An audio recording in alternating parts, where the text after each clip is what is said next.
Tambala na! At eto na sila, ang nag-iisang masugid na tagahanga ni Nicole Yala. Chris Chuper! Kasama ang nag-iisang die-hard fan ni Chris Chuper, Nicole Yala! Dear Nicole and Chris. Dear Nicole and Chris. Dear Nicole and Chris. Dear Nicole and Chris.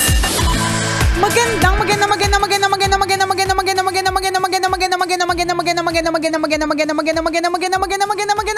tanghali, mga kabisya, mga tabalanisa, mga ka-basic. Hi partner! Hi partner! Hi mga kabisyo! Shout out sa mga masarap na nanananghalian. Patikim naman. Sana naman. Patapik naman. Sana naman makalibre ng ulam. Oo nga. Ang sarap ng kainan na sa labas pa, partner, habang nandito tayo sa loob. Oo nga. Kumakain sila ng buttered chicken. Wow, sarap. Pansit.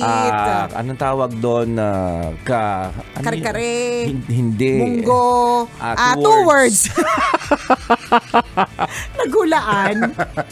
Ano yun? Pansit. Pansit na masarap. Yung creamy. Ano bang tawag dyan? Nakalimutan ko tuloy. Parang spaghetti pero kulay white. Carbonara. Pasensya na kayo. Sopas na maiiksi. Hindi, sopas na mahaba. Mali, sopas na walang sabaw. Teka lang. Anong usapan meron tayo ngayong araw na to, ha?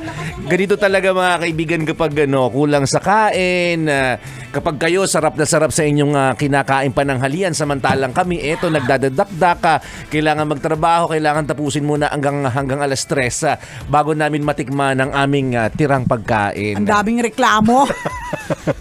Kapag kaganyan araw-araw na ginawa ng Diyos, nagrereklamo ka, wala na maganda sa buhay na to. Tingnan mo nga yung effect, partner, pag walang kain, Ano? Carbonara, araw-araw naman natin kinakain yan. Pero nakalimutan Uy, talaga? ko. Araw-araw mo kinakain ng yaman. Kinakain lang namin yan pag may birthday. Pautang naman, partner, araw-araw pala kayo may carbonara. Iba din. Wala nang sabaw eh. Ha? Diba sopas na walang sabaw yun? Ang dali naman lutuin nun ah. Ay, kahit na, kailangan ng gatas yun. O, mayaman, may panggatas. Yeah. Mga another 5 minutes pa po mga kaibigan. Bago Hintay lang namin mag-warm up. Bago mag-warm up yung mga utak namin. Hindi, pero totoo kung araw-araw na ginawa ng Diyos ganun ka, buti pa siya. May pang-carbonara. Sana nanananghalian kami ngayon sa halip na nagtatrabaho. Kapag kaganyan na, alam nyo, mapapansin mo rin yan kung habit nyo yun. Gano'n na parang, sana ganito, buti pa siya. Mga ganon, ibig sabihin nun, una, reklamador ka ng taon. Okay, dekada. Ng dekada. And of the new millennium, correct. Basta reklamador ka. Kung merong parada ng mga reklamador, ikaw may hawak ng roll-up tarpaulin. Ganon. Yan, ikaw yung nasa unahan kasama ng mga banda. Yes, true. Di ba? Ikaw yun, di ba? Una, kapag ganyan na, buti pa siya. Sana ako ganito, ganyan. Ano po yan hindi natin namamalayan. Ito po ay actually a negative habit of looking at other people's blessings. Tapos, nadi-disregard mo na yung sarili mong blessing. Ako, yung mga nag-hashtag ng sana all. Ayan. not a good habit. Hindi, ito tingnan mo. Hindi ko alam kung dahil nasa developing country tayo. For some, ang tawag nila developing, third world country. Hindi na daw third world, developing na daw. Oo, kasi isipin mo tayo dito, kapag may spaghetti, may celebration. Matik yun, ganun yung mindset natin. May birthday. Sino may birthday? O kaya pag may naka-red. Diba? Basta may papansit meaning, may nag-celebrate. O kaya, hindi mawawala sa isip ng tao na, anong meron? Oo, correct. Ganun lagi yung tanong basta pag may bilao. Oo, kasi pag may bilao. Tanong talaga, hindi anong regular, meron? Correct, hindi regular na may bilao na may laman. Bakit may pa-buttered chicken? Bakit may fried chicken? Anong celebration? Sinong may birthday? Yan. Ganyan yung tanong natin pero alam niyo po ba, sa ibang bansa hindi Wala lang yun. Normal, it's just a normal thing. It's just an everyday thing. Diba? So, pwede bang dahil nga mahirap tayo, nasanay tayo na ganito yung mindset natin. Na parang wow na wow tayo kapag wow, grabe, nagkakarbonara siya. Yung parang gulat na gulat, araw-araw nagka-carbonara. Diba parang, grabe naman. At tingnan mo yung sabi ko kanina, Oo, ang yaman, araw-araw may carbonara. Yung gulat na gulat, kasi diba? totoo naman. Ewan ko, dahil nasa bansa tayong tama ka. Halimbawa, kunyari, wag na sa opisina, sa bahay, di ba? Oo. Parang, hindi kasi regular thing yung carbonara. Ewan ko nga kung baka kami lang puto kasi kami yung mahirap. Di kayo na kung araw-araw may carbonara sa inyo. baka nga. Oo, di ba? Baka ganon. Wow, may ice cream. Anong meron? Ba't may ice cream? Oo, di ba? Sa bagay, baka nga siya, baka nga senyales ng kahirapan. Kasi yung, di ba sinabi mo, bakit may ice cream? Oo. Parang linyahan namin yun dati nung mga bata pa kami. Oo, kasi parang sanay tayo walang ganun eh. Oo. Bakit may Coke? Correct. Bakit may soft drinks? Correct. Na kapag yung bisita, hindi niya naubos yung soft drinks. Oo. Parang, ang saya-saya natin. Hindi kayo kahit nga yung baso aminin nyo. Iinuman mo rin. Oy, pero yun yung mga nagpatibay ng mga sikmura natin, partner. Pinagsalin-salin mo yun. Yung mga tira ng mga bisita ninyo na soft drinks, lagay mo sa isang baso tapos iinumin mo. Diba? Yan po ang nagpatibay ng mga sikmura namin. Yan ang dahilan kung bakit hanggang ngayon sa edad na ito, never po kaming nagkaroon ng amoebiasis. Diba? Manhid na. Immune na eh. Diba? Isipin mo yun, partner. Totoo. Hindi, tsaka, alam mo ba, leche flan, hindi rin regular yun, ha? Wow, may leche flan. May leche flan. Bakit? Diba? Wala namang okasyon, pero may leche flan. Magugulat ka eh. Oo, siguro nga. Kasi baka sa mga ibang yayamanin, parang normal lang yung may dessert. Sa amin, dessert mismo. Parang, minsan nga wala eh. Correct, magugulat ka pag meron. Kadalasan nga walang dessert. Totoo yan. Magugulat ka. Bakit tayo merong ganito? Diba? Sinong nag-birthday?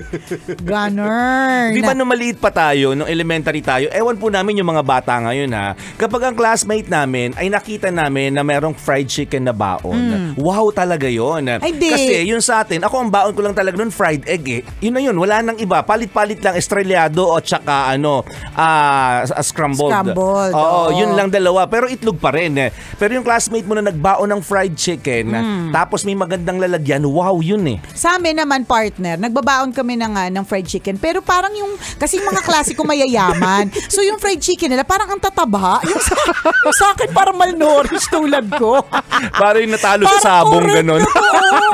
Hindi. Malungkot. Kumbaga, hindi naman irregular yung chicken. Kasi may manok din naman. Pero ang mas usual namin talaga, malungkot na hotdog. Yung talaga yun, parang ang lungkot ng hotdog. Ganon na. Tapos, kung meron man chicken, kami na baon, maikukumpara mo talaga dun sa iba. Kasi yung kanila, pagdating ng lunch, parang ang lambot pa nung chicken nila. Yung akin talaga. Kasing tigas ng pasta ko sa ipin. Alam mo ganun. Kasing tigas din ng ulo ko. Ganon. Makunat na, maganit kung tawagin. Maganit, correct. Yung na siya, yung tama, maganit. Yun yung mas tamang term. Maganit na siya parang kapag kakinaan. Na, correct. Ganon. Diba? Papunta na siya sa goma. Ano ba to? Fried chicken ba to? O chinelas, diba? Kumakain ba ako ng fried chicken o goma? Ganon. Pero yung sa mga klasiko talaga, partner. Kasi alam ko na, naintindihan ko na kung bakit. Meron silang extra budget para bumili ng flour. 'Di ba? Kami wala naman kaming arena eh. 'Di ba? Ano na kaagad, partner? Rekta na sa yung arena noon libre naman kaya lang ginagawa nating pulburon. Ay hindi, wala kami basta mayaman lang may arena sa amin. Pag may flour yung kanilang yung mga tsaka pancake, partner. Oo. Yung mga hot cake, parang lakas baka mayaman. Mayaman lang yung naka-pancake. Di ba napagkwentuhan natin to noon? Sabi ko kumakain ako ng pancake. Na-mention ko lang, parang parang out of the blue. Tapos ang reaction mo. Wow! Nakaka-afford na. Nagpa-pancake ka na ngayon. Wow, afford na daw yung pancake. Tsaka parang sa breakfast yun yung pipili mo, pancake. Diba? Tapos may honey sa ibabaw at may iba butter. Na kaluluwag-luwag na talaga, pautang naman. May pancake na sa inyo. Hindi lahat ng pancake talaga pwedeng i-afford ng sino man. Ng isang regular na mamamayan. Yung may dairy cream. Correct. Kasi yung pancake kasi hindi siya niluluto ng ganun lang. Kailangan meron siyang harina, meron siyang itlog, mga dagdag extra budget budget. Yan kasi tayo, yung itlog, ulam na natin. Hindi para ihalo pa sa pancake, di ba? Hindi para ihalo pa tapos gawing pancake. Mayaman lang yung gumagawa ng ganon. Kaya, sabi ko sa iyo, nung elementary kami, ito na naman, di ba? Dami nating sugat ng kabataan Nung araw, talaga correct. Alam mo, kaya kung ano tayo ngayon dahil din sa sugat ng kabataan talaga natin Hindi ko alam kung tinatawanan na tayo ng mga bata ngayon. Sabing grabe, parang hirap na hirap naman kayo nung panahon na yun. O hindi, bakit? Hindi, ganito lang. Huwag kayong tumawa. Ba't everyday ba kayo may carbonara? Sa kanyo kami tawanan kung everyday kayo nagka-carbonara. Hindi yung nagugulat kayo. Ba't kayo may ice cream? Pagka wala din kayo, kapag ka ang galon din sa refrigerator ninyo, galunggong ang laman, huwag kayong tumawa. Pare-parehas lang tayong hampas lupa. Pare-parehas lang tayong kulang ang budget. Huwag kang tatawa na parang di ba awang-awa ka sa amin? Oo, parang you're looking down on us? Excuse me. Porque mahirap lang kami? Inaano nyo kami? Mentalidad talaga. Yan yung mentalidad. Kahit hindi naman inaano. Wala namang sinasabi. Wala namang sinasabi pero ganun yung inahan. Porque mahirap lang kami. Ganun. Diba? Inaapi nyo na kami. Ganon. Wala naman nag-react. Tinitingnan nyo na kami ng masama. Diba? Pailalim na kayo tumingin. Wala namang gumawa. Diba? Mga mentalidad natin. Okay, nung sabi bata ko nga, ka. nung elementary kami, gulat na gulat talaga kami. Yung classmate namin may baong ginayat na queso de bola. Sinong classmate mo magdadala nun sa classroom? Design lang ang queso de bola, diba?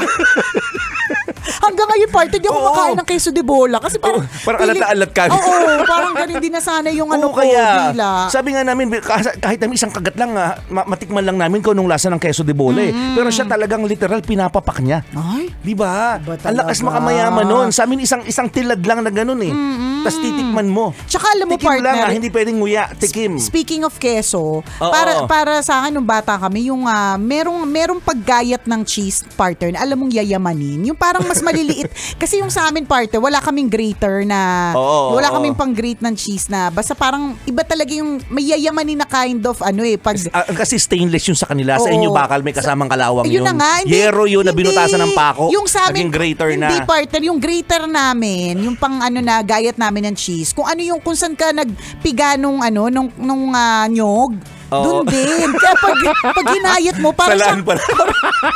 Oo nga. Alam mo, diskarte yung nanay mo nun. Kasi madiskarte talaga siya. Kasi bibili pa siya ng grater. Diba? Pwede naman dito. Double purpose. Tinan mo yung grater, yung salaan, ginawang grater din. Diba? Ginawang yadyaran. Ganun din naman yun kapag lumabas, keso pa din, diba? Oy, aminin niyo yung mga bahay dati noon na may pangkayod ng melon. Social yun, ha? Ay! Mayaman. Yung may 3 butas na bilog. Oo, kaya. Yayamanin. Diba, kasi kami pag kunyari, naisipan namin gumawa ng melon juice. Tinidor yung pinakakayod namin kami din. Diba? Wasak-wasak yung melon pag lagit pitchil. Pero yung mga mayayaman, may pangkayod sila. Tapos mahaba yung pagkakagay. Parang color gold yun na color bronze. Nakita ko lang yun sa kapitbahay namin. Wala kaming ganon. Na-describe ko lang kasi nakita namin sa kapitbahay. Ganito pala ang paggayat ng melon. Mali pala yung amin. Naditinidor ang lahat.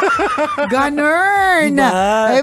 May mga ganyan tayo na parang para sa atin hindi usual. Hindi usual. Pero para sa iba, pangkaraniwan lang, palibasa mayaman sila. Porque mahirap lang kami, mali yung paggayat namin ng melon.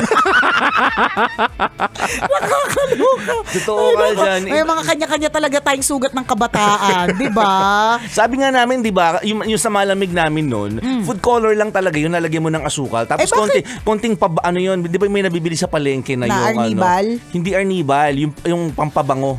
Papataka mo lang yung mga 5 drops. 1, 2, 3, 4, 5. Mabango na yun. Sige, bye-bye. Mamaya mo yung kwento. This portion was brought to you. This song is brought to you by AC. Kailangan pa bang i-memorize yan? Love Radio. Basic!